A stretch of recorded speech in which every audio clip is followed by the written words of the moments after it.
తహసీల్దార్ కార్యాలయంలో సోమవారం జరిగిన ప్రజా సమస్యల పరిష్కార వేదికకు 4 అర్జీలు వచ్చినట్లు తహసీల్దార్ గోపాలకృష్ణ తెలిపారు. ప్రజల సమస్యల పరిష్కార వేదికకు సర్వేకు సంబంధించి 1 రేషన్ కార్డుకు సంబంధించి 1 దేవాదాయ శాఖ చంద్రభూమి ఆక్రమణకు గురవుతోందని దానిని సర్వే చేయించాల్సిందిగా మరొకటి వాటితో పాటు కొడుకు తమను ఇబ్బంది పెడుతున్నారని తల్లిదండ్రులు ఫిర్యాదు చేసినట్లు తెలిపారు. ఈ సందర్భంగా తహసీల్దార్ గోపాలకృష్ణ మాట్లాడుతూ తల్లిదండ్రులను వృద్ధాప్యంలో చూడాల్సిన బాధ్యత కొడుకులపై ఉందని అన్నారు. తల్లిదండ్రులను ఇబ్బంది పెట్టే వారిని పిలిపించి వారికి అర్థమయ్యే రీతిలో కౌన్సిలింగ్ ఇవ్వనున్నట్లు చెప్పారు.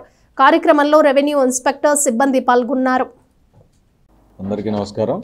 ఈరోజు మన తహసీల్దార్ కార్యాలయంలో జరిగిన ప్రజా సమస్యల పరిష్కార వేదికలో 4 అర్జీలు అందినాయి.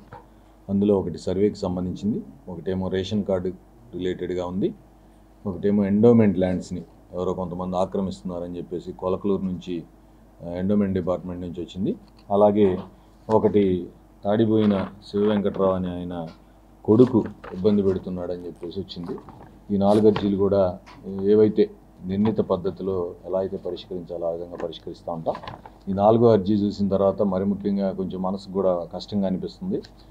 మా దగ్గరికి ఈ గ్రీవెన్సెస్లో వచ్చే అర్జీలన్నీ కూడా తల్లిదండ్రులను సరిగ్గా చూసుకోవట్లేదు, కొడుకు తంతున్నాడు, కొడుతున్నాడు వచ్చి అనే అర్జీలు ఈరోజు ముగ్గురు వచ్చారు కౌన్సిలింగ్కి.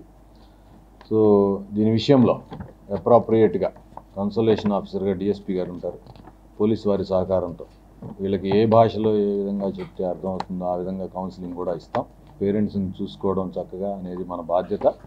దయచేసి ఇట్లాగా తల్లిదండ్రుల్ని ఇబ్బంది పెట్టే వాళ్ళకి ఒక గుణపాఠంగా ఉండే విధంగా కూడా చట్టం ఎలా అయితే అప్రాప్రియేట్గా ఉంటుందో ఆ విధంగా చర్యలు తీసుకోండి.